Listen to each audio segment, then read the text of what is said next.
네, 오늘 5월 9일 토요일 새벽 예배에 나오신 우리 성도님들을 축복합니다.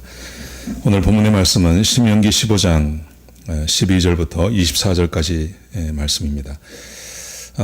거듭 계속 같은 말씀을 함께 나누는 것이지만 하나님께서 우리에게 언약을 주셨습니다. 그 언약은 하나님의 규례와 명령을 잘 지키면 그러면 복을 주시겠다는 것입니다. 이게 하나님과 하나님 백성들 간에 맺은 언약입니다. 그런데 그 규례와 법도라는 것은 십계명을 이야기하는 것이고 그 십계명은 사실은 굉장히 포괄적인 그런 것이었습니다. 그래서 하나님을 섬겨라, 하나님만 믿어라, 그리고 우상을 숭배하지 마라 라는 말의 의미가 구체적으로 어떤 것인지는 잘 모르게 되는 것이죠. 그래서 어제 말씀드린 것처럼 하나님을 잘 믿는 것은 돈을 의지하지 않는 거다. 그래서 하나님을 믿기 때문에 내가 좀 돈의 손해를 보더라도 가난한 사람이 가난하기 때문에 돈을 갚지 못할 경우에 그 채무를 변제를 해주면 하나님께서 복을 주신다. 이런 말씀을 함께 나누었습니다.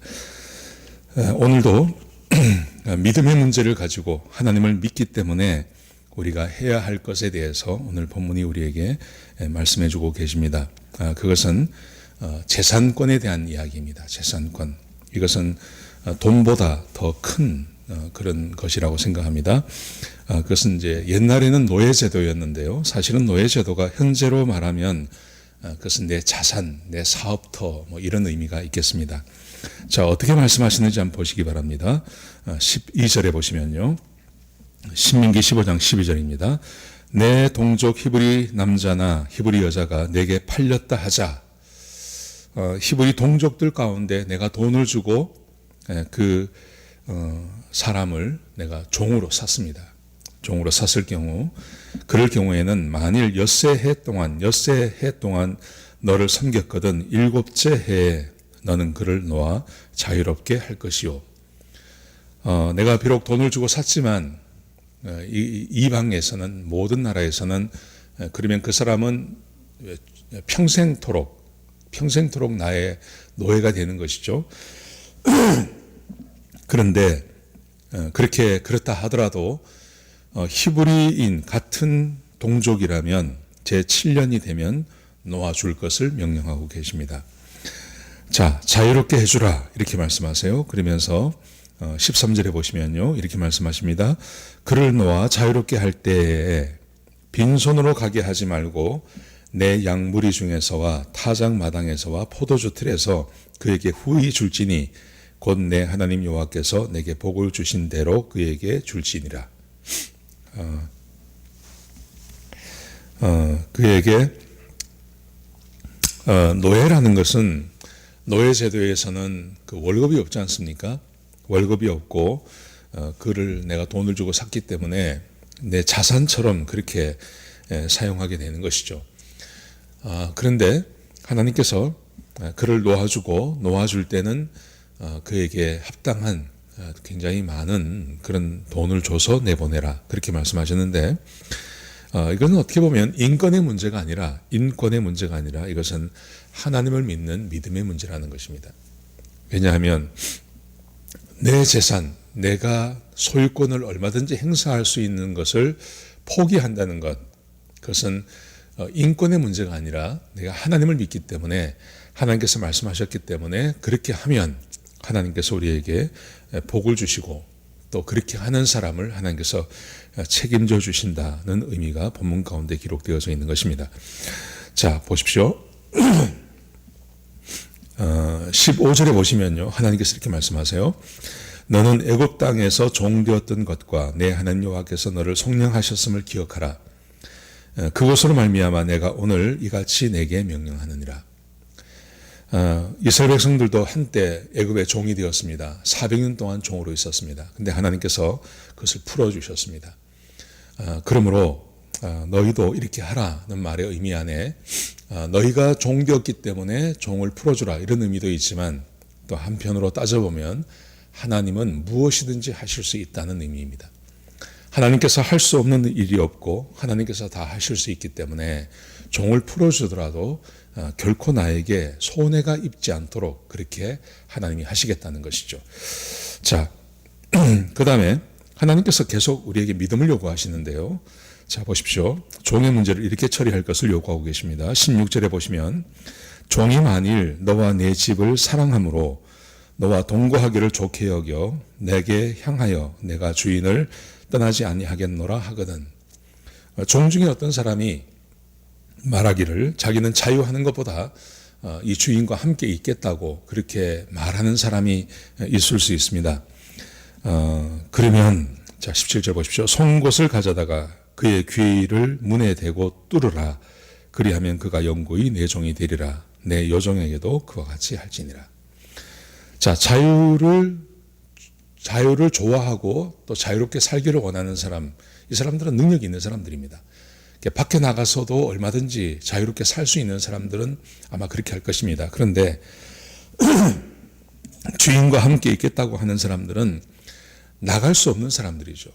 그러니까 대부분 어떤 사람들이냐면 병이 들었다거나 아니면 나이가 많다거나 아니면 능력이 없다거나 뭐 이런 사람들이죠. 그러니까 종으로 데리고 있으면 더 손해가 될 수 있는 사람들. 근데 이 사람들이 주인과 함께 있기를 원하면 부담스럽고 손해일지도 있지만 그 사람을 받아주라는 거죠. 그래서 함께 지내라는 것입니다. 그러니까 왜 그러냐 하면 하나님께서 책임지신다는 것입니다. 이것도 하나님께서 책임져 주신다는 것입니다. 자, 그 다음 말씀에 하나님의 마음이 드러납니다. 그 다음 말씀에 18절에 보시면요. 또 이런 경우도 있습니다. 그가 6해 동안에 품꾼의 삭새 배나 받을 만큼 너를 섬겼으면 돈을 주고 품꾼으로 쓴 사람보다 이 종이 훨씬 더 일을 잘해요. 굉장히 부지런하고 능력도 있고 뛰어난 사람이라는 거죠. 그런 사람일 경우에는 하나님께서 이렇게 말씀하십니다. 너는 그를 너와 자유하게 하기를 어렵게 여기지 말라. 그 사람 내보내라는 것입니다. 만약 그가 6년이 끝나고 7년째 자유하기를 원하면 그 사람 내어보내라는 것입니다. 얼마나 아깝겠습니까? 능력이 있고 뛰어나고 다른 사람들, 돈을 주고 산 사람들보다 더 일을 잘하는 경우, 이런 사람이 노예로 있다는 것은 얼마나 큰 도움이 되는 것입니까? 그런데 하나님께서 이렇게 말씀하십니다. 그 사람 내어보내라는 것입니다. 두려워하지 말라는 것입니다. 자, 왜 그런지 보십시오. 하나님께서 이렇게 말씀하십니다. 그리하면 내 하나님 여호와께서 내 범사에 내게 복을 주시리라. 그 사람을 내어보내도 절대 손해가 오지 않도록 하나님께서 해주신다는 것입니다. 여러분, 이것이 하나님을 믿는 믿음이라는 것이죠. 저는 이 말씀은 위의 세 가지에도 다 소용이 된다고 생각합니다. 내가 돈을 충분히 주고 사람을 노예로 샀는데 6년만 데리고 있고 7년째 내보낸다. 그 손해입니다. 그리고 능력이 없는 사람, 또 별 도움이 되지 않는 사람을 내가 계속 데리고 있으려고 하면 또 그 사람에 대한 비용이 나가지 않습니까? 그리고 거기다가 일을 아주 잘하는 사람, 이 일을 아주 잘하는 사람은 또 내보냅니다. 근데 이 모든 것에 대해서 하나님께서 어떤 약속을 주시냐면 그리하면 내가 너에게 복을 주겠다는 거죠. 우리는 대부분 눈에 보이는 자산을 믿습니다. 장사가 잘 되는 사업터, 나에게 도움을 주는, 나에게 굉장히 도움이 되는 어떤 사업터. 우리는 눈에 보이는 사업터를 믿기 때문에 그것을 그만둔다든지 그것을 닫아야 된다든지 하는 것에 대해서 굉장히 겁을 냅니다. 그래서 하나님께서 말씀하신 것에 대해서 순종하지 못할 수 있습니다. 왜냐하면 하나님을 믿는 것보다 그 자산을 믿는 마음이 더 크기 때문에 그렇습니다. 근데 하나님을 믿으면 하나님께서 내가 염려하는 것 이상으로 하나님께서 우리에게 채워주신다는 것이죠. 이걸 요즘 우리 삶에 적용해 보면 이런 것이라고 할 수 있겠습니다. 내가 사장이고 내가 어떤 사업체를 운영하면 함께 일하는 사람들에게 충분히 주라는 거죠.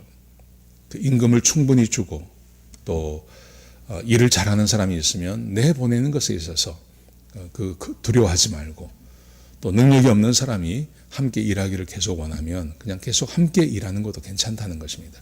그렇게 하면 사람을 통해서 내 사업에 이익이 오고 사람을 통해서 내 사업에 불이익이 오는 것보다 하나님을 통해서 더 큰 이득이 우리의 삶에 얼마든지 올 수 있음을 가르치고 계신 것입니다. 이것은 하나님을 믿을 때만 할 수 있는 겁니다. 하나님 믿지 못하면 못하죠. 눈에 보이는 사람을 믿고 자산을 믿으면 나에게 불이익을 주는 것, 그 자산을 어떻게 하겠습니까? 그런데 하나님을 믿으면 얼마든지 가능하다고 우리에게 말씀하고 계신 것입니다. 자, 거기에 그치지 않습니다. 그 다음 19절 말씀해 보시면요. 하나님께서 이렇게 말씀하세요. 내 소와 양의 처음 난 것은 구별하여 내 하나님 여호와께 드릴 것이니 내 소의 첫 새끼는 부리지 말고 내 양의 첫 새끼의 털은 깎지 말고.